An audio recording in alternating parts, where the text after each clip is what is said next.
అధినేత చంద్రబాబు, జనసేనాని పవన్ కళ్యాణ్ విజయనగరంలో కూటమి తరపున ఉమ్మడి ప్రచార సభకు హాజరయ్యారు. ఈ సందర్భంగా చంద్రబాబు ప్రసంగిస్తూ జగన్ ను ఓడించడానికి రాష్ట్ర ప్రజలు సిద్దంగా ఉన్నారని తెలిపారు.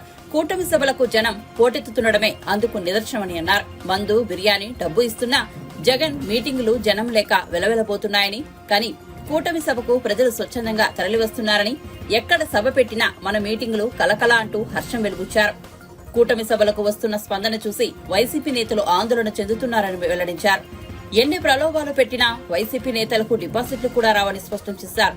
ఎన్నికలు వస్తే చాలు జగన్ శవాలతో, శవ రాజకీయాలతో వస్తున్నారని చంద్రబాబు ఎద్దేవా చేశారు. జగన్ ఒక్క ఛాన్స్ అంటూ వచ్చాడని, ఆ ఛాన్స్ అయిపోయిందని స్పష్టం చేశారు. ప్రజల్లో తిరుగుబాటు వచ్చిన సంగతి స్పష్టంగా కనిపిస్తోందని, ఈసారి ఎన్నికల్లో వైసీపీకి డిపాజిట్లు గల్లంతేనని పేర్కొన్నారు. రాష్ట్రంలో కూటమి అధికారంలోకి రాకుండా ఎవరు అడ్డుకోలేరని చంద్రబాబు ఉద్ఘాటించారు. ఎవరికైనా సందేహం ఉందా తమ్ముళ్ళు? విజయం కూటమిది, అవునా కాదా అని అడుగుతున్నా. గట్టిగా చప్పట్లు కొట్టి జగన్మోహన్ రెడ్డి ఎక్కడున్నాడో నాకు తెలియదు. అతని గుండెల్లో రైళ్లు పరిగెత్తించే విధంగా గట్టిగా చప్పట్లు కొట్టి చెప్పండి. జగన్, నువ్వన్నావు ఒక సైకోగా సిద్ధం అన్నావు. మేము సిద్ధం అని చెప్పి మళ్ళా ముందుకొచ్చావు. నిన్ను ఓడించడానికి ప్రజలు సిద్ధం, అవునా కాదా తమ్ముళ్ళు అడుగుతున్నా. జగన్ మీటింగులు వెలవెల, మన మీటింగులు కడకడ. నేను పవన్ కళ్యాణ్, కేంద్రం నరేంద్ర మోడీ, మాది సూపర్ హిట్. ఈ కాంబినేషన్ ఎక్కడా లేదని మరొకసారి మీ అందరికీ విజ్ఞప్తి చేస్తున్నా. ఏదైనా మంచి జరగాలంటే ఈ నాయకత్వానికే సాధ్యం. ఈ రోజుటి వరకు మా నాడు నామినేషన్లు వేశారు. ఎక్కడ చూసినా గెలిచిపోయిన తర్వాత ఏ విధంగా ఊరేగింపులు పెడతారో ఆ విధంగా కూటమి అభ్యర్థులు బ్రహ్మాండంగా నామినేషన్లు వేస్తే వైసీపీ క్యాండిడేట్లు వెలవెలబోయే పరిస్థితికి వచ్చారు. 2014లో జగన్ తండ్రి శవ రాజకీయంతో వచ్చాడు, అవునా కాదా తమ్ముళ్ళు అడుగుతున్నా. 2019లో బాబాయి శవంతో వచ్చాడు. ఇప్పుడు గులకరాయి డ్రామాతో వచ్చాడు. నేను చెప్తున్నా, ఈ ప్రజలు వైసీపీకి శవయాత్ర పట్టబోతున్నారని విజ్ఞప్తి చేస్తున్నాను. నీ రాజకీయాలు అయిపోయినాయి, నీ చరిత్ర అయిపోయింది. ఒక ఛాన్స్ అన్నావు, అదే చివరి ఛాన్స్ అయిపోయిందని మరొక్కసారి చెప్తున్నా. ఇక్కడ చూస్తే ఈ ఉమ్మడి మీటింగ్ చూసినప్పుడు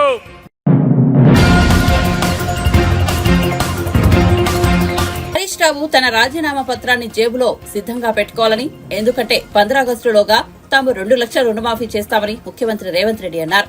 కేసీఆర్ మాదిరిగా హరీష్ రావు మాట తప్పకూడదని సూచించారు. వరంగల్లో నిర్వహించిన కాంగ్రెస్ జనజాతర సభలో ముఖ్యమంత్రి మాట్లాడుతూ రైతు రుణమాఫీ చేస్తే రాజీనామా చేస్తానని హరీష్ రావు సవాల్ చేశారని, అందుకే రాజీనామా పత్రం సిద్ధం చేసుకోవాలన్నారు. రామప్ప శివుడి సాక్షిగా, 1000 స్తంభాల గుడి సాక్షిగా, భద్రకాళి అమ్మవారి సాక్షిగా మాట ఇస్తున్న 15 ఆగస్టులోగా 2 లక్షల రుణమాఫీ చేస్తా, నీ సంగతి తేలుస్తానని హరీష్ రావును ఉద్దేశించి అన్నారు. అందుకే మిత్రులారా, దేవుడి పేరు మీద చిత్తు పెట్టి ఓట్లు కొల్లగొట్టాలనే వాళ్ళకు గుణపాఠం చెప్పాలి. అప్పుడే మన ప్రాంతం యొక్క చైతన్యం ప్రజలకు చేరుతుందని చెప్పి నేను సవినయంగా మీకందరికీ విజ్ఞప్తి చేస్తున్న మిత్రులారా. అందుకే మిత్రులారా, ఈరోజు జరగబోయే పరిణామాలు, రాబోయే తీర్పు ఈ వరంగల్ నుంచే మొదలవ్వాలి. నేను అందుకే మిమ్మల్ని అడుగుతున్నా. నిన్నగాక మొన్న హరీష్ రావు గారు ఒక మాట అన్నాడు, రైతు రుణమాఫీ చెయ్యి, రైతు రుణమాఫీ చేస్తే రాజీనామా చేస్తా అన్నాడు. నేను ఈ వేదిక మీద నుంచి మాట ఇస్తున్నా.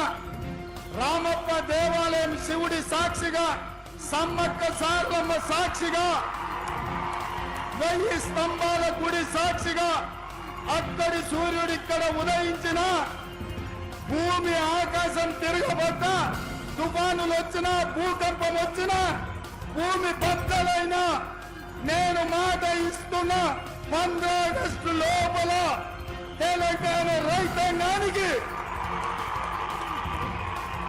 15 ఆగస్టు లోపల తెలంగాణ రైతాంగానికి 2 లక్షల రూపాయల రుణమాఫీ చేసి తీరుతా.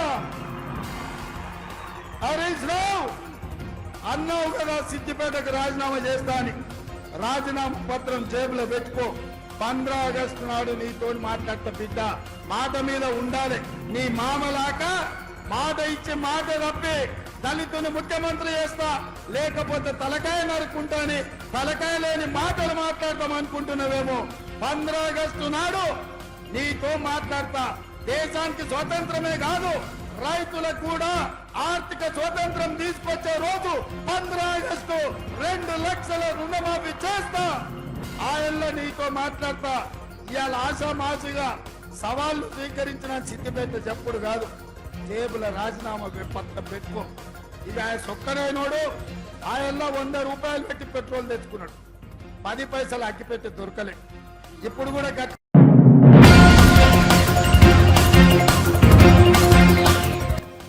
ముఖ్యమంత్రి జగన్మోహన్ రెడ్డి మెడికల్ సీట్లను కూడా వదలలేదు. కేటగిరీ వారీగా విభజించి పేద విద్యార్థులకు వైద్య విద్యను దూరం చేసి సీట్లు అమ్ముకున్నారని యువనేత నారా లోకేష్ దుయ్యబట్టారు. ఎన్నికల ప్రచారంలో భాగంగా మంగళగిరి, కొండపనేని టౌన్షిప్ వాసులతో యువనేత సమావేశమయ్యారు. ఈ సందర్భంగా లోకేష్ మాట్లాడుతూ జగన్ తీసుకొచ్చిన మెడికల్ సీట్లు అమ్ముకునే విధానానికి స్వస్తి పలికి ప్రతిభ కలిగిన పేద విద్యార్థులకు వైద్య విద్యను అందుబాటులోకి తెస్తాం. జగన్ అధికారంలోకి వచ్చాక ఆరోగ్యశ్రీని అనారోగ్యశ్రీగా మార్చేశారు. ఆరోగ్యశ్రీ కింద 1200 కోట్ల బకాయిలు పెట్టడంతో ప్రైవేట్ ఆసుపత్రుల్లో ఎక్కడా ఈ పథకం కింద వైద్యం అందడం లేదన్నారు. ప్రజాప్రభుత్వం అధికారంలోకి వచ్చాక ఆరోగ్యశ్రీని ప్రక్షాళన చేసి పేదలకు మెరుగైన వైద్యం అందిస్తామన్నారు. రాష్ట్రంలో మరోసారి జగన్ కు అధికారం ఇస్తే అంధకారం రాజ్యమేలుతుందన్నారు. ఏడాదికి 2-3 సార్లు విద్యుత్ ఛార్జీలతో బాధిస్తారు. గత 5 ఏళ్లలో 9 సార్లు ఛార్జీలు పెంచినా ఎడాపడా కరెంటు కోతలేనని తెలిపారు. సోదరులు చంపేసింది ఈ ప్రభుత్వం. అమ్మా మీరందరూ నమ్మరు ఎంత అన్యాయం అంటే ఈ ప్రభుత్వం గత 5 సంవత్సరాలుగా 26,000 మంది బీసీ సోదరుల పైన దొంగ కేసులు పెట్టి జైలుకు పంపించింది ఈ ప్రభుత్వం. పాదయాత్రలు నేను తెలుసుకున్నానమ్మా. చంద్రబాబు నాయుడు గారిని నేను రాజమండ్రి జైల్లో కలిసినప్పుడు కూడా ఆయన అదే చెప్పారు, ఈ రాజమండ్రి జైల్లో కూడా అంతా ఉంది బీసీ సోదరులని. అందుకే బీసీ సోదరులు ఆదుకునేదానికి జైహో బీసీ అని ఒక డిక్లరేషన్ ఇచ్చాం.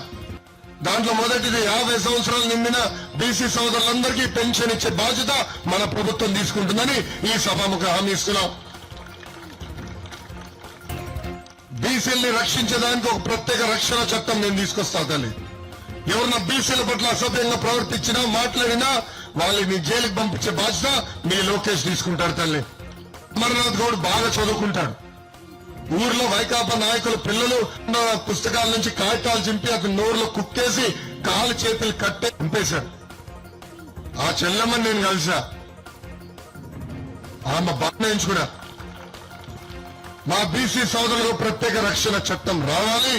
అందుకే మన ప్రభుత్వ అధికారంలోకి వచ్చిన వెంటనే ఆ రక్షణ జరగలేదు. నేను పుట్టి పెరిగింది హైదరాబాద్ లో, అది మీ అందరు తెలుసు. 2019 ముందర హైదరాబాద్ గల్లీలన్నీ నాకు తెలుసు తల్లి. కానీ ఇప్పుడు మంగళగిరిలో అన్ని గల్లీలు నాకు తెలిసిపోయినాయి. అమ్మా 2019లో ఎప్పుడైతే నేను మంగళగిరిలో పోటీ చేశానో మంగళగిరి నా సొంతం చేసుకునే తల్లి. అక్కడ నియోజకవర్గం కనీసం 2 స్థానాల్లో పోటీ చేయండి నన్ను పార్టీ కోరిన తల్లి.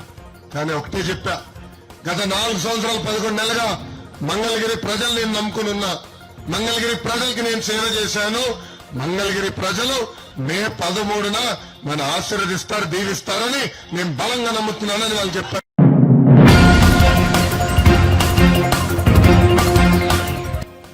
ముఖ్యమంత్రి రేవంత్ రెడ్డిపై బీఆర్ఎస్ అధినేత కేసీఆర్ తీవ్రస్థాయిలో మండిపడ్డారు. బస్సు యాత్రలో భాగంగా బుధవారం ఆయన మిర్యాలగూడలో మాట్లాడుతూ తెలంగాణలో తన ఆనవాళ్లు లేకుండా చేస్తానని చెబుతున్నారని, చెర్లపల్లి జైల్లో వేస్తామని అంటున్నారని, అలాంటి వాటికి నేను భయపడతానా అని ఆగ్రహం వ్యక్తం చేశారు. 15 ఏళ్లు కష్టపడి తెలంగాణను తెచ్చుకున్నామని, అలాంటి తనను జైల్లో వేస్తామంటున్నారని వాపోయారు. పేగులు తీసి మెడలో వేసుకుంటాం, గుడ్డు పీకి గోళ్లు ఆడతాం, ఇదేనా ముఖ్యమంత్రి మాట్లాడే భాష అని ధ్వజమెత్తారు. ప్రజలు ఆలోచన చేసే ఓటేయాలని కోరారు. అన్ని అబద్దాలు చెబుతూ అబద్దపు శ్వేతపత్రాలు విడుదల చేస్తున్నారని విమర్శించారు. అంబేద్కర్ పుణ్యమా అని మనకు తెలంగాణ వచ్చిందని, అందుకే ఆయన గౌరవార్థం అతిపెద్ద విగ్రహాన్ని ఏర్పాటు చేసుకున్నామన్నారు. మొన్న అంబేద్కర్ జయంతి రోజున అక్కడకు ముఖ్యమంత్రులు గాని మంత్రులు కాని ఎవరూ వెళ్లలేదని మండిపడ్డారు. మనం తప్పకుండా మళ్లీ అధికారంలోకి వస్తామని ఎలాంటి అనుమానం లేదన్నారు. మనల్ని ఎవరూ ఆపలేరన్నారు. మనం కలగన బంగారు తెలంగాణ నిర్మాణం అయ్యేదాకా కొట్లాడదామన్నారు. నోటికి మొక్కాలి అన్ని హామీలు ఇచ్చినారు.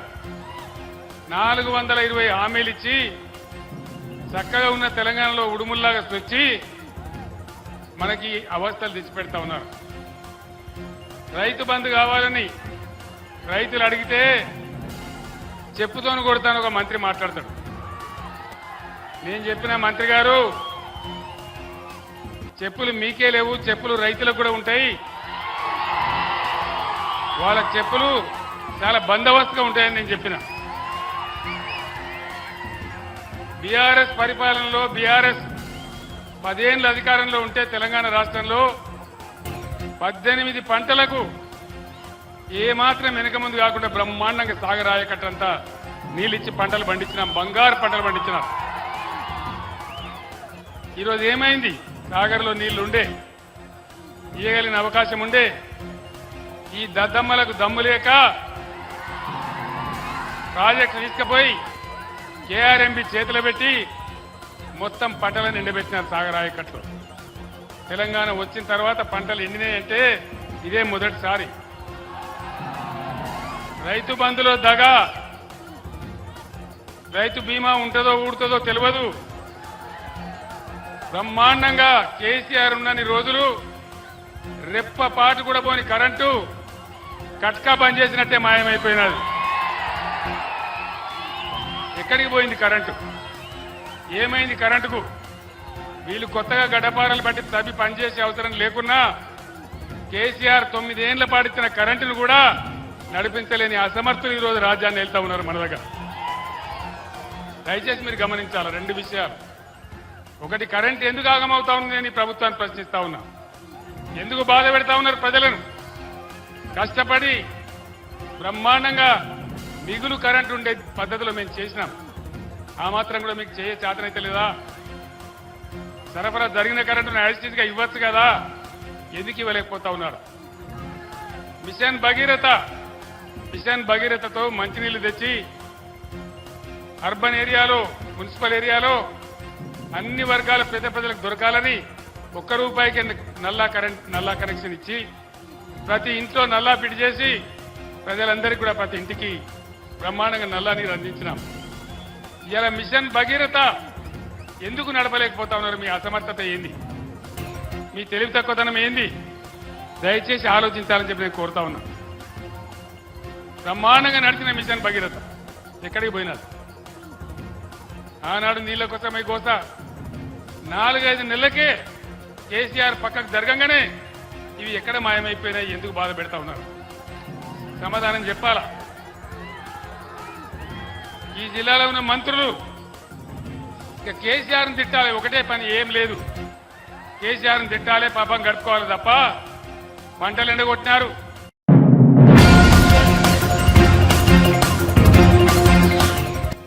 టీడీపీ అధినేత చంద్రబాబు పేరున ఒక డ్రీమ్ లేదని, ఒక స్కీమ్ లేదని మంత్రి బొత్స సత్యనారాయణ విమర్శించారు. ఆయన మీడియాతో మాట్లాడుతూ రాష్ట్రంలో చంద్రబాబుకు సొంతిల్లు కూడా లేదని ఎద్దేవా చేశారు. ఉత్తరాంధ్ర సమగ్ర అభివృద్ధి తమ లక్ష్యమని చెప్పారు. విశాఖ పరిపాలనా రాజధాని కావాలన్నదే తమ ఆకాంక్ష అని, అలా జరిగితే ఉత్తరాంధ్ర అభివృద్ధి చెందుతుందన్నారు. విశాఖ రాజధానిగా చంద్రబాబు ఎందుకు ఒప్పుకోవడం లేదని ప్రశ్నించారు. చంద్రబాబు సొంత మామని వెన్నుపోటు పొడిచారని ఆరోపించారు. అలాంటి వ్యక్తిని తాము ఏ విధంగా సంబోధించాలని ప్రశ్నించారు. తమ అధినేత సీఎం జగన్ పై చంద్రబాబు అసభ్య పదజాలంతో మాట్లాడుతున్నారని మంత్రి బొత్స సత్యనారాయణ ఆగ్రహం వ్యక్తం చేశారు. సీఎం జగన్ నాయకత్వాన్ని ప్రజలు సమర్థిస్తున్నారన్నారు. వచ్చే ఎన్నికల్లో జగన్ మరోసారి సీఎం కావడం ఖాయమని మంత్రి బొత్స ధీమా వ్యక్తం చేశారు. అంతేకాదు, విదేశీ విద్యలకు వచ్చి ఎక్కడికో వెళ్ళి చదువుకోవచ్చు పరిస్థితి వచ్చినప్పుడు ఇక్కడ నుంచే వరల్డ్లో ఉన్న ఆల్ టాప్ 100 యూనివర్సిటీస్ టైప్ చేసి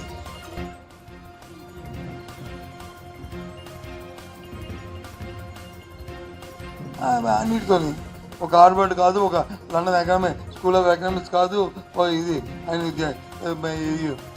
ఒక కేంబ్రిడ్జ్ కాదు, అలాంటి ఒక 100 టాప్ మోస్ట్ యూనివర్సిటీస్ నుంచి టైప్ చేసాము. ఆన్లైన్ వాళ్ళ కోచింగ్ చేసుకోవడానికి, ఆన్లైన్ ఎడ్యుకేషన్ చదువుకోవడానికి సంవత్సరం కోర్సు 200 కోర్సు 2 ఇయర్స్ కోర్సు 1200 కోర్సులకు వచ్చి ఆన్లైన్ చేస్తున్నాం. దానికి కట్టవలసిన ఫీజు అంతా గవర్నమెంట్ ఫ్రీగా వాళ్ళకి వచ్చి ఏ స్టూడెంట్ రిజిస్ట్రేషన్ చేసుకుంటే వాళ్ళ తరఫున గవర్నమెంటే కడుతుంది ఫీజులు. ఇలాంటి రిఫార్మ్స్ ఎప్పుడైనా వచ్చాయా రాష్ట్రంలో? ఎప్పుడైనా చెప్పండి. నా మాటలు వింటున్నా, ఈ టీవీ ద్వారా చూస్తున్న రాష్ట్ర ప్రధానికి అడుగుతున్నాను. ఇది మా ప్రభుత్వం తాలూకా నిబద్ధత, ముఖ్యమంత్రి తాలూకా ఆలోచన, ఆయన ప్రారంభంతో ఇవన్నీ చేస్తున్నాం. ఆయన ఆలోచనతోనే. అందుకని అలా పెద్దలు ఒకవేళ జగన్మోహన్ రెడ్డి ముఖ్యమంత్రి ఎందుకు అవసరం మీ రాష్ట్రానికంటే ఇవన్నీ ఈ రాష్ట్రంలో చదువుతున్న స్కూల్ ఎడ్యుకేషన్ చదువుతున్న 39 లక్షల మంది పిల్లలు, కాలేజ్ ఎడ్యుకేషన్ చదువుతున్న 10 లక్షల మంది పిల్లలు, అందరూ ప్రైవేట్ ఇంకా గవర్నమెంట్ ప్రైవేట్ చదువుతున్న ఇంకో 30 లక్షల మంది, అందరికీ ఇది ఈ విద్యా అవకాశాలు వస్తాయి. అంటే సుమారు దగ్గర 1 కోటి మంది పిల్లలకి 70 లక్షల పిల్లలకి ఈ అవకాశాలు వస్తాయి. School education, higher education. ఇటువంటి ఎప్పుడైనా రాష్ట్రంలో జరిగిందా? ఇవాళ ఈ భారతదేశంలో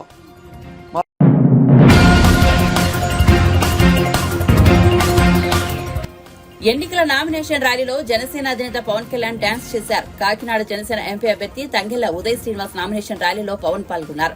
ఈ సందర్భంగా జనసేనాని డాన్స్ చేసి జన సైనికుల ఉత్సాహాన్ని రెట్టింపు చేశారు. ఇందుకు సంబంధించిన వీడియో సోషల్ మీడియాలో వైరల్ అవుతోంది. ఇక పవన్ మంగళవారం పిఠాపురం ఎమ్మెల్యే అభ్యర్థిగా నామినేషన్ దాఖలు చేశారు. కాగా టీడీపీ బీజేపీతో పొత్తులో భాగంగా జనసేనకు 21 అసెంబ్లీ, 2 పార్లమెంట్ సీట్లు దక్కిన సంగతి తెలిసిందే.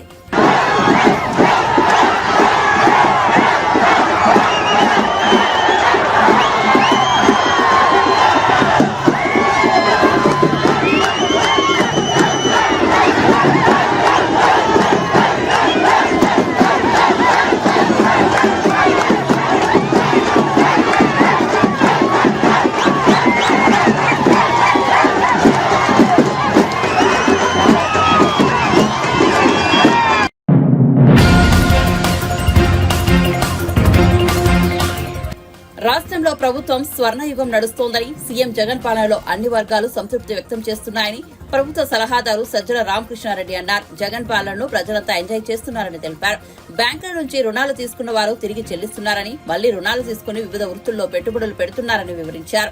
మహిళా సాధికారికతకు జగన్ పెద్దపీట వేస్తున్నారని అన్నారు. మరోవైపు చంద్రబాబు ఇంకా బూజు పట్టిన భావాలతో ఎలా కొట్టుకుంటున్నారో అందరికీ తెలుసునని సజ్జల పేర్కొన్నారు. చంద్రబాబుకు మహిళలంటే చిన్నచూపు అని విమర్శించారు.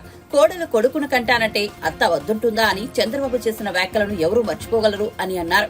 మహిళలే కుటుంబంలో కేంద్రక వ్యవస్థలా ఉండాలా అని భావించే జగన్ ఎక్కడ మహిళలను కాలి కిందికేసి తొక్కాలి, వాళ్లకు సాధికారికత ఉండకూడదు, వాళ్ళు ఇంట్లో చాకరీ చేసుకుంటే సరిపోతుంది అని భావిస్తూ పై మాటలు చెప్పే చంద్రబాబు ఎక్కడా అని సజ్జల వ్యాఖ్యానించారు.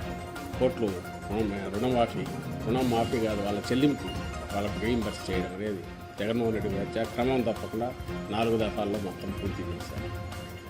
లాస్ట్గా ఇది కూడా మొన్న పే చేశారు. అంటే చెప్పిన మాట పూర్తి చేయడమే కాకుండా వాళ్ళను ఫైనాన్షియల్గా ఫ్రీ చేసి వాళ్ళు ఎక్కడైనా పెట్టుబడులు పెట్టి చేసుకోవడానికి దానికి అవసరమైన చేయూతనిచ్చి ఈరోజు డ్వాక్రా మహిళలకు స్వర్ణయోగం ఏదన్నా ఉందంటే జగన్మోహన్ రెడ్డి గారిది అనేది వాళ్ళు ఆస్వాదిస్తున్నారు, అదంతా ఎంజాయ్ చేస్తున్నారు.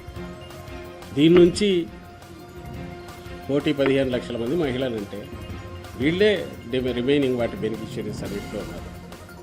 వీళ్ళలోనే చాలామందికి ఆసరా వస్తుంది, చేయూత వస్తుంది, 45,000 దాటి వాళ్ళ కోసం. ఈ సొంతంగా చిన్న పరిశ్రమలు, ఈ కుటీర పరిశ్రమలు అవి పెట్టుకుంటున్నారు. 16 లక్షల మంది తోడు, అందులో 16 లక్షల మంది తోడు కింద, జగనన్న తోడు కింద ఇది తీసుకుంటే, లోన్ అవైల్ చేసుకుంటుంటే అందులో 12 లక్షల మంది మహిళలే. మహిళలకు ఇంత పెద్దపీట వేసి ఇంటి స్థలాల దగ్గర నుంచి మిగిలినవన్నీ కంప్లీట్ వాళ్ళ దీనికి ఇస్తూ, ఆర్థికంగా వాళ్ళని ఎంపవర్ చేస్తూ, రాజకీయంగా కూడా వాళ్ళకి ఇది పూర్తి సాధికారత తీసే అడుగులు వేయిస్తున్న జగనన్నను ఒక పక్క ఉంటే వాళ్ళను పూర్తి అన్యాయమైన దీంట్లోకి చీకటి దీంట్లోకి తోసేసి వాళ్ళు నిలబడే అవకాశం కూడా లేకుండా అసలు ఆయన మనస్తత్వం ఎంతమందికి తెలియదు చంద్రబాబు నాయుడు. ఆయన చేసిన కామెంట్ ఎట్లా మర్చిపోతారు? ఏమాత్రం చైతన్యం ఉన్న వాళ్ళైనా కోడలు కొడుకును గంటారంటే అత్త వద్దంటుందా అని అన్నారు. అంటే మహిళలన్నా అమ్మాయిలన్నా వీళ్ళ మీద ఉన్న చులకన భావం ఎంతది చంద్రబాబు నాయుడుకి. ఇంకా బూజు పట్టిన భావాల్లో ఎట్లా కొట్టుకుంటున్నాడని అందరికీ తెలుసు. ఆయన వాళ్ళ మహిళలే కేంద్ర బిందువు, కుటుంబానికి వాళ్ళే మంచి యజమానురాలుగా కూడా ఉండగలరు. వాళ్ళ పాత్ర పెరగాలని ప్రోత్సహించే జగన్మోహన్ రెడ్డి గారు ఎక్కడ వాళ్ళను కాలి కింద తొక్కాలో లేకుంటే వాళ్ళకి ఎలాంటి ఇది ఉంచకూడదు, వాళ్ళ సాధికారత వాళ్ళకి అవసరం లేదు, వాళ్ళు ఇంట్లో చాకరీ చేస్తుంటే సరిపోతుంది, పై మాటలతో ఓట్లు లాక్కోవాలని చూసిన చంద్రబాబు ఎక్కడ. వీటి మధ్య పోలికే లేదు కదా. ఇంట్లో చెల్లెలనే వదిలిని జగన్ మన ఇళ్ళల్లో ఆడవాళ్ళని వదులుతాడని ఒక దారుణమైనటువంటి కామెంట్స్ పవన్ కళ్యాణ్ చేస్తున్నారు. అది అదే అతను ఆయన సంస్కారాన్ని ఇది చేస్తుంది ఒకటి. ఆ వయసు కూడా మర్చిపోయినాడు. ఎప్పుడు చెప్పాను కదా ఇంతకుముందు డెస్పరేషన్ మిగిలినవని. ఒక్కసారి 19లో ఐ థింక్ ఈయన చెల్లెల్ని ఎట్లా చూసుకునేవాడని అప్పట్లో నార్నే శ్రీనివాసని ఈయన చెల్లెల అల్లుడు చెప్పాడు. ఆమె యాక్సిడెంట్ అయ్యి సీరియస్ దీంట్లో ఉంటే కనీసం పోయి చూసుకొని కూడా చూసుకోలేదు అని ఆ రోజు అన్నారు. పైగా వాళ్ళ ఆర్థిక సహాయం మీద చాలా చేస్తే వాళ్ళకు అవసరమై వస్తే ఇంటి గేటు బయట వచ్చి తరిమేసాడని వాళ్ళు చెప్పారు. ఎవరికి తెలియదు. ఆయన చెల్లెలు 8 లక్షలు ఏదో వాళ్ళు ఇచ్చినారట. అది అడగాలకపోతే రానివ్వలేదు, పైసా ఇవ్వలేదు. ఆల్మోస్ట్ మెడబట్టి గెంటినంత పని చేసేసారు. ఆయన కుటుంబం గురించి ఆయన మాట్లాడితే ఏమన్నా కుటుంబ విలువలు వాటి గురించి మాట్లాడితే ఏమన్నా అర్థం ఉంటుందా? తమ్ముడు రామూర్తి నాయుడు అని ఆయన ఎక్కడున్నాడు? ఎవరికన్నా ఏ రోజన్నా తెలిసిందా? వీళ్ళు ఎప్పుడన్నా వెళ్ళారా? అసలు ఆయన ఉన్నారా? తెలియదు. చెల్లెళ్ళు ఇద్దరు వాళ్ళు ఎక్కడన్నా ఉన్నారా? ఎప్పుడన్నా కలిశారా? చంద్రబాబు నాయుడు కుటుంబం అంటే తను, తన భార్య, కొడుకు, వీళ్ళు తన ప్రపంచం తంది. ఈయన వచ్చి ఈరోజు చెల్లెల గురించి దాని విలువ గురించి చంద్రబాబు నాయుడు ఎవరైతే తన చెల్లెలను రాచి రంపాన పెట్టినాడో లేదా పూర్తిగా నిర్లక్ష్యం చేశాడో వాళ్ళు కష్టాల్లో ఉంటే అసలు పట్టించుకోలేదు. ఆయన ఈరోజు చెల్లెల గురించి మాట్లాడారు.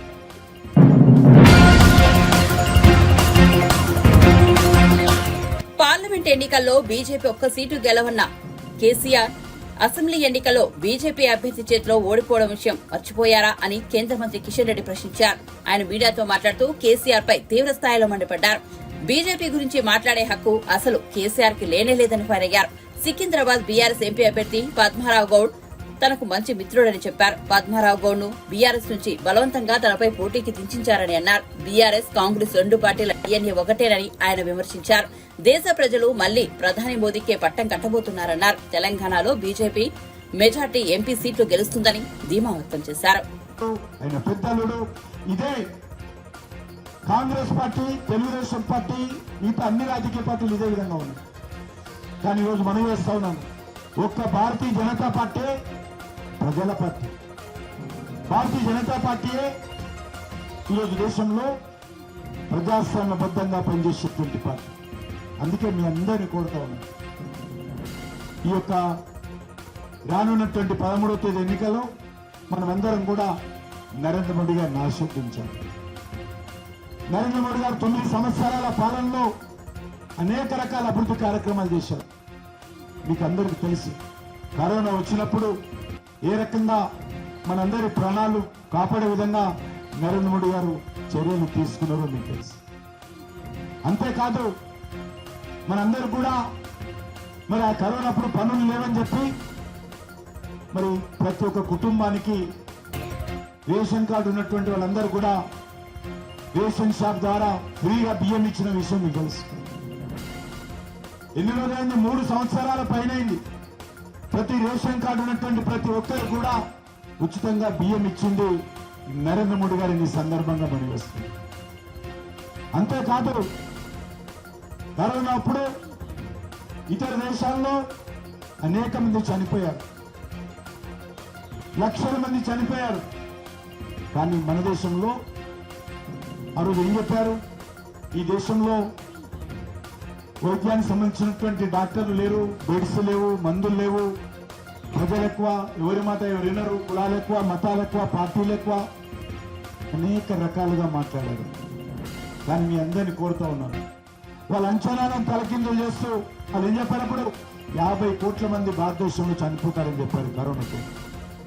వాళ్ళ అంచనాలను తలకిందులు చేస్తూ నరేంద్ర మోడీ గారి నాయకత్వంలో సమర్థవంతంగా కరోనాను ఓడించి మరి అందరికి కూడా ఇతర దేశాల్లో 1000 రూపాయలు ఇంజక్షన్ తీసుకుంటే ₹1 కూడా తీసుకోకుండా డబ్బులు ముఖ్యం కాదు, నా దేశ ప్రజల ప్రాణాలు కాపాడడం నా ముఖ్యమని చెప్పి నరేంద్ర మోడీ గారి నాయకత్వంలో ఆ రోజు మనందరి ప్రాణాలు కాపాడి అందరికి మొదటి ఇంజక్షన్ ఫ్రీగా ఇప్పించిండు, రెండో ఇంజక్షన్ ఫ్రీగా ఇప్పించిండు, బూస్టర్ కూడా ఇచ్చాడు.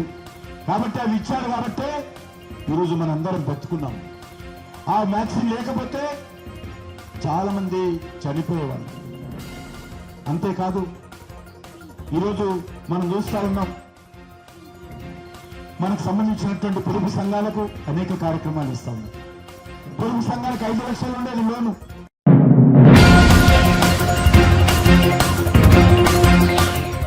జనసేన అధినేత పవన్ కళ్యాణ్ పిఠాపురంలో పోటీ చేస్తున్న విషయం తెలిసిందే. ఈ మేరకు మంగళవారం పవన్ కళ్యాణ్ పిఠాపురం అభ్యర్థిగా నామినేషన్ దాఖలు చేశారు. ఈ సందర్భంగా తన ఆస్తులకు సంబంధించి ఎన్నికల అఫిడవిట్ ను ఎన్నికల అధికారికి అందజేశారు. అయితే పవన్ కళ్యాణ్ ఎన్నికల అఫిడవిట్ పై వైసీపీ నేత పోతిన మహేష్ సంచలన ఆరోపణలు చేశారు. అఫిడవిట్ లో పవన్ కళ్యాణ్ అన్ని అబద్దాలే చెప్పారని వ్యాఖ్యానించారు. పవన్ అఫిడవిట్ ను తనిఖీ చేయించాలని డిమాండ్ చేశారు. అఫిడవిట్ లో చూపిన పవన్ ఆస్తులు లావాదేవీలో లాజిక్ లేదన్నారు. చంద్రబాబుకు జనసేనను హోల్సేల్ గా అమ్మేశారని ఆరోపించారు. 2 చిత్రాలతో పవన్ 90 కోట్లు ఎలా సంపాదించారని ప్రశ్నించారు. ఆ డబ్బులు సినిమా సంపదతో వచ్చాయా లేక పొలిటికల్ ప్యాకేజీతో వచ్చాయా అని పోతిన మహేష్ ఎద్దేవా చేశారు. 90 కోట్లు అంట. ఎలా కొంటారండి? ఎలా కొంటారు 90 కోట్ల ఆస్తులు? ఈ ఆస్తులన్నీ ఎప్పటి నుంచి కొన్నారు తెలుసా? జనసేన పార్టీ పెట్టిన తర్వాతే 2014 నుంచి పార్టీ పెడితే 2018 నుంచి 2024 వరకు కొన్న ఆస్తులు అన్నీ కూడా అంతకు ముందు లేవు. చూసుకోండి, 90 కోట్ల రూపాయల ఆస్తులు కొనింది ఎప్పటి నుంచి? 2018 నుంచి 2024 వరకు. ఇవన్నీ నా సొంత కవిత్వం నేను చెప్తున్నా. ఆయన ఎన్నికల అఫిడవిట్లో ఇచ్చినవి ఇవన్నీ కూడా, ఆయన ఎన్నికల అఫిడవిట్లో ఇచ్చినవి అన్నీ కూడా ఎప్పటి నుంచి కొన్నారు? 90 కోట్ల రూపాయల ఆస్తులు కొనింది 2018 నుంచి 2024 వరకు. మరి అవన్నీ కూడా సబ్ రిజిస్టర్ వాల్యూ ప్రకారం 90 కోట్లు. మార్కెట్ వాల్యూ చూపించమంటే సబ్ రిజిస్టర్ వాల్యూకి 1 లక్ష, 2 లక్షలు, 5 లక్షలు కలిపి చూపించారు. కానీ మార్కెట్ వాల్యూ ఎంత ఉంటుందో తెలుసా? సుమారు 350 కోట్ల నుంచి 400 కోట్ల రూపాయలు ఉంటాయి ఆ ఆస్తులు. 350 నుంచి 400 కోట్ల రూపాయల ఆస్తులు ఉంటాయి మార్కెట్ వాల్యూ చూపిస్తే. అట్లాగనే ఆయన 2018లో కొన్న ఆస్తులు 17 కోట్లు. 18లో కొన్న ఆస్తులు 17 కోట్లు, 21లో 33 కోట్లు, 24లో 23 కోట్లు, వివిధ బ్యాంకుల్లో డిపాజిట్లు 5 కోట్లు, 11 కోట్లు. ఇవన్నీ ఎప్పుడు? జనసేన పార్టీ స్థాపించిన తర్వాత మాత్రమే పవన్ కళ్యాణ్ అనే వ్యక్తి కొనుగోలు చేసిన ఆస్తులు, డిపాజిట్లు. ఇవన్నీ అఫిడవిట్లో చూపించినవే. ఇంకో ముఖ్యమైన విషయం ఏంటి తెలుసా మీకు? కరోనా సమయంలో 2021లో కూడా 2021లో కూడా ఆయన 33 కోట్ల రూపాయల ఆస్తులు కొన్నాడు. కరోనాలో ప్రపంచం అంతా మూసుకుపోతే ఒక్క పవన్ కళ్యాణ్కి మాత్రం ఆస్తులు కొనుక్కోవడానికి 33 కోట్ల రూపాయల డబ్బులు వచ్చినాయి. ఎక్కడి నుంచి వచ్చినాయి? మీకేమన్నా పసుపు కరోనా కాటేసిందా? చంద్రబాబు గారి ఏంటి ప్యాకేజ్ డబ్బులు ఏమైనా బాగా వచ్చాయా? ఈ విషయాన్ని ప్రజలు గమనించాలి. పోనీ 2018 నుంచి 2024 వరకు మీరు చేసిన సినిమాలు 4. అందులో కొద్దో గొప్ప యావరేజ్ తాడిన సినిమాలు 2. మిగతా 2 సినిమాలు డిజాస్టర్ అయ్యాయి. మరి 90 కోట్ల ఆస్తులు ఎలాగొచ్చినాయి మీకు? 90 కోట్ల ఆస్తులు సబ్ రిజిస్టర్ వాల్యూ ప్రకారం చూద్దాం ఎలా వచ్చినాయి. మార్కెట్ వాల్యూ ప్రకారం చూస్తే 350 నుంచి 400 కోట్ల రూపాయల ఆస్తులు ఎలా వచ్చాయి? సినిమా రంగం నుంచి వచ్చాయా?